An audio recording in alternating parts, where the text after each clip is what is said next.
Chapter 7, Party Manners. It was the Easter holiday. Barney and Lou were doing some painting in the dining room, and Granny had spread some sheets of newspaper over the table in case they made a mess. Barney had his elbows on the table and was reading the newspaper. "Hey, Lou," he suddenly cried.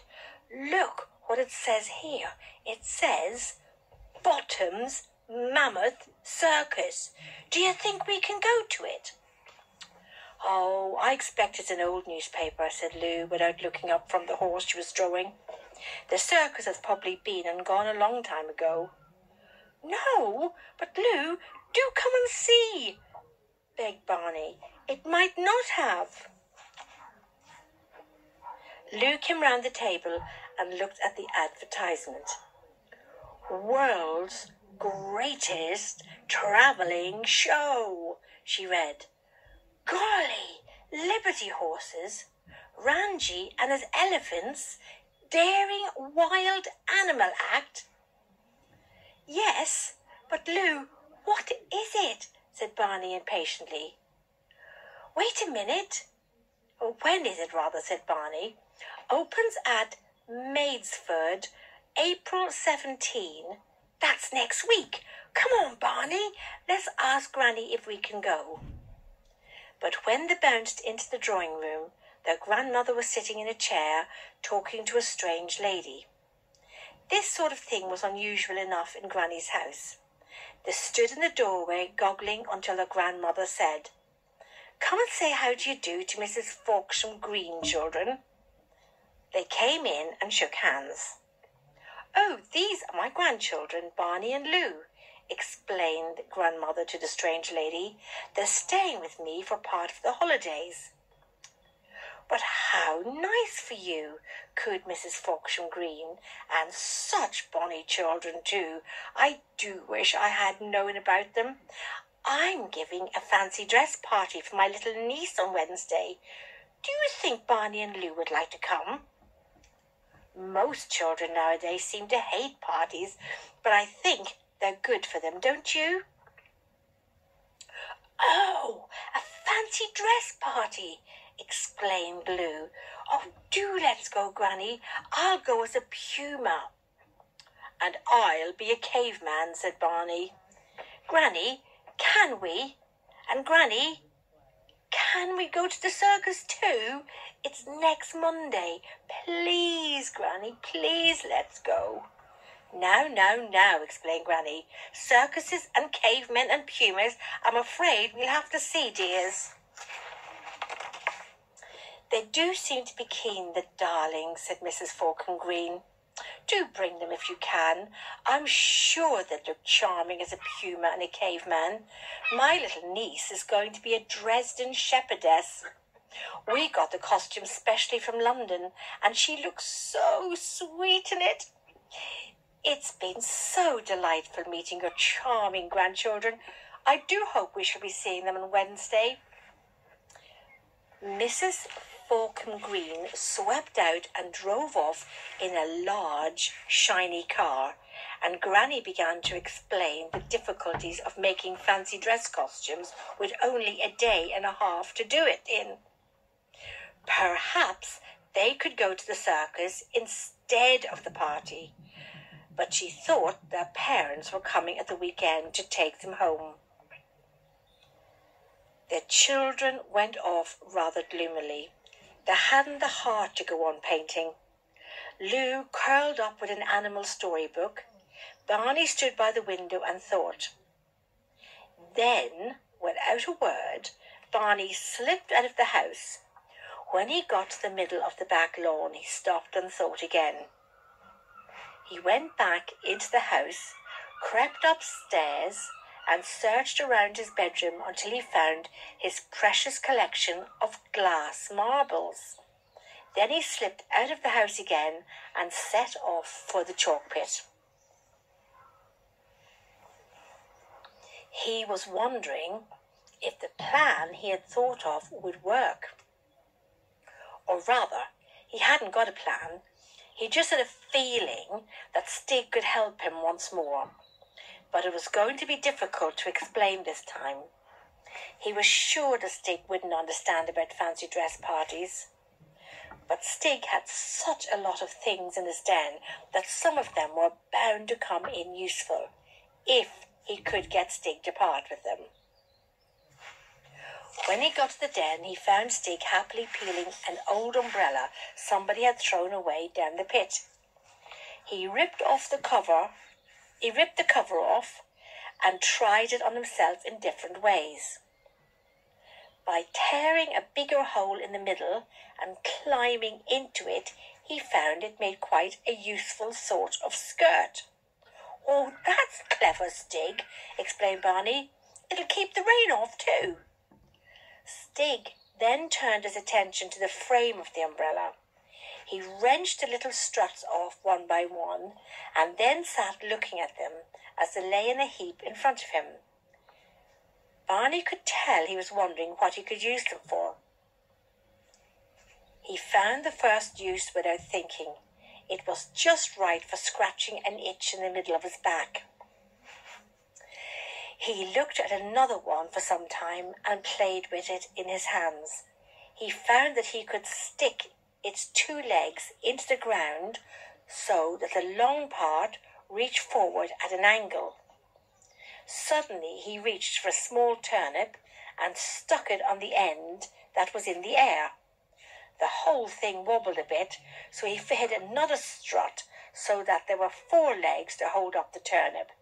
Then he brought it near the fire so that the turnip was hanging over the hot embers, and there it was, a standing toasting fork or spit. Stig played with another of the pieces of metal and bent it with his strong hands so that one of the ends snapped off. So then he had a thin piece of metal with a hole in the end. It was not long before he had rubbed the other end to a point on a rough stone, and there was a useful big needle. Stig seemed very pleased with all the things he could do with his bits of umbrella. He put the other metal parts aside, broke off the handle, which was curved like a Scotty dog, and stuck them into the wall as a decoration, and put the handle of the umbrella against the wall with his weapons. It would make a good arrow. Barney had been so fascinated watching Stig inventing uses for the bits of umbrella that he had almost forgotten that he had come for. Then he remembered about the fancy dress party. He put his hand into his pocket and took out a glass marble. "I brought this for you, Stig," he said. Stig took the marble with interest, held it up to the light, grinned, and put it in his mouth. "No, no, Stig," cried Barney. "It's not for eating. Spit it out, Stig. Please, Stig." Stig took the marble out of his mouth and looked at Barney questioningly. "It's just for playing with," explained Barney. "Look, here's another." He rolled the second marble along the ground to Stig. Stig seemed amused at the way the little glass ball rolled around, flashing in the light. He rolled his marble at Barney's, and they struck and bounced apart. He played with both of them for a bit, and then handed them back to Barney. "No, they're for you, Stig," said Barney. "You can keep them."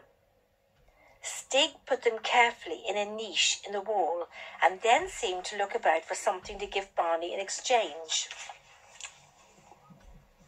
Saucepans.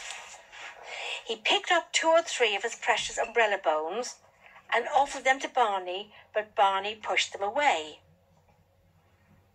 Grandad, saucepans. "No, thank you. I don't think I want bits of umbrella," he said. Stig looked relieved. He didn't really want to part with them. He went to a pile of metal things and came back with a brass bedstead knob and offered it to Barney. Still Barney shook his head, hoping that Stig would not be offended if he kept on refusing things.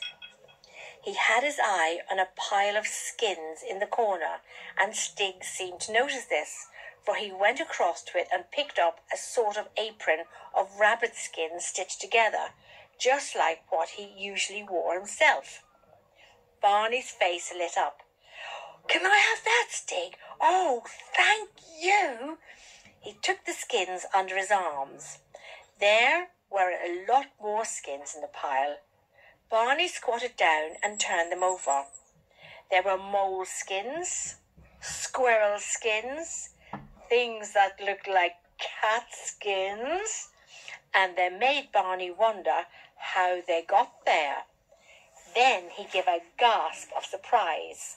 Near the bottom was the skin of a great animal, head and all.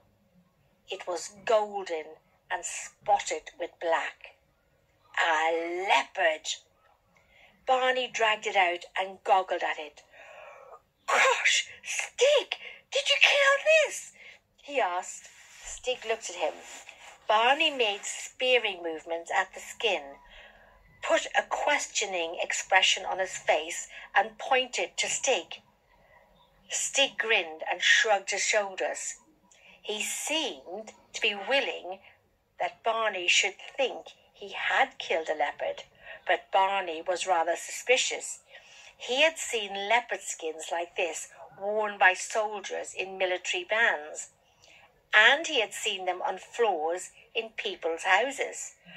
Perhaps someone had just thrown this one away. It was amazing what people did throw away.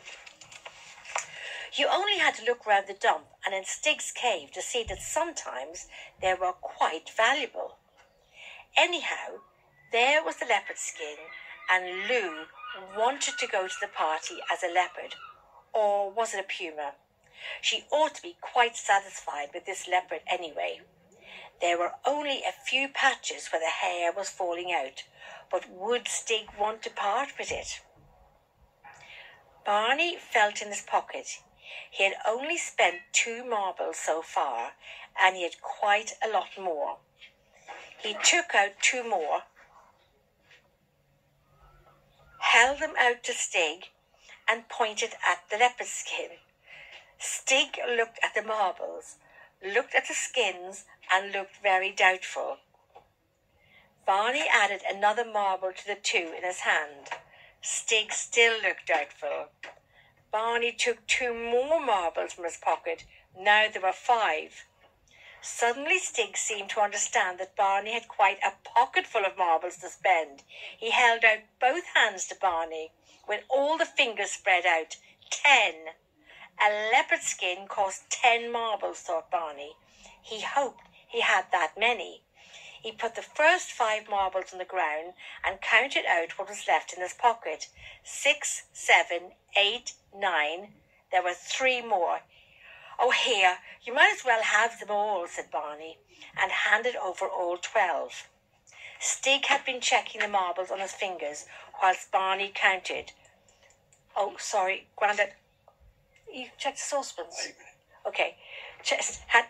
Sorry, kids." Stig had been checking the marbles on his fingers while Barney counted. When he found he had more marbles than fingers, he was so delighted that he went to another corner of the cave and came back with a stone axe with a wooden handle and gave it to Barney with the skin. "Oh, golly, Stig, can I have that as well?" explained Barney. He was delighted to. "Oh, Stig, you are kind to let me have all these things. Thank you. I've got to go now, Stig, and show Lou what we've got. We'll be able to go to the fancy dress party now. Goodbye, bye." And Barney danced out, clutching the 2 bundles of skins and the stone axe. When he got back to the house, he had an idea. He took the bundles quietly to his own room, undressed except for his underclothes, and after some struggles with a couple of safety pins, got himself dressed in the rabbit skins. He looked at himself in the mirror and scowled fiercely. But there was something missing. Bother. He had had a haircut only 2 weeks ago, and he didn't have nearly enough hair. He had another idea. He crept downstairs to the broom cupboard and took the head off a mop. When he tried it on his own head in front of the mirror, it looked just right. He found a way of tying it under his chin so it stayed there.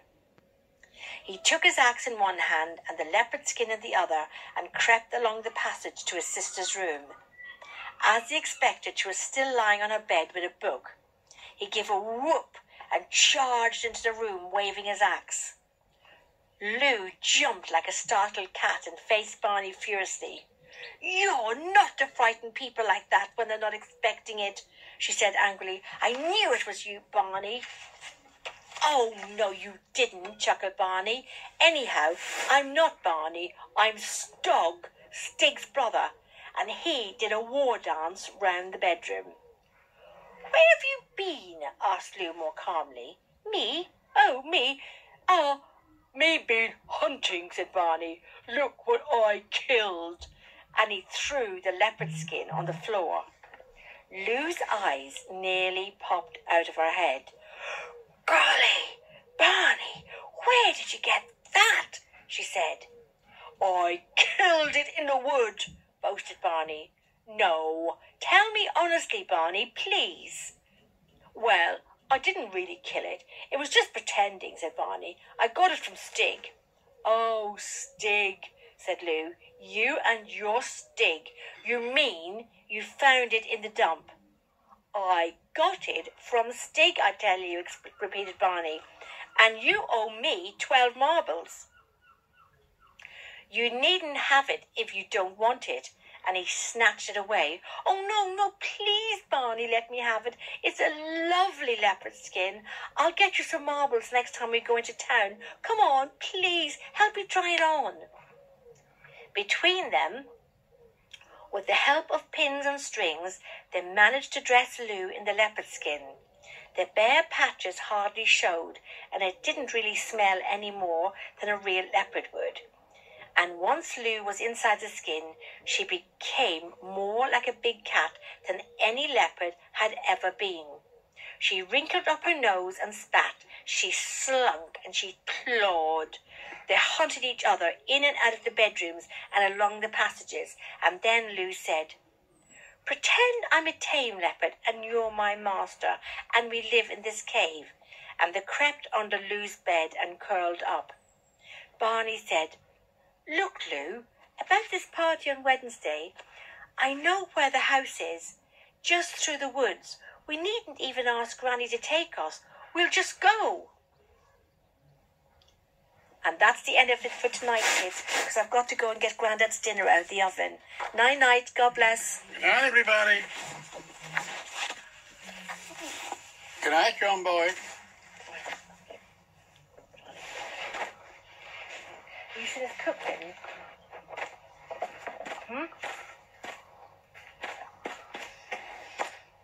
How much more have I got to do? Can I do the other half? No, it's gone for ages, does. So 5-10 pages.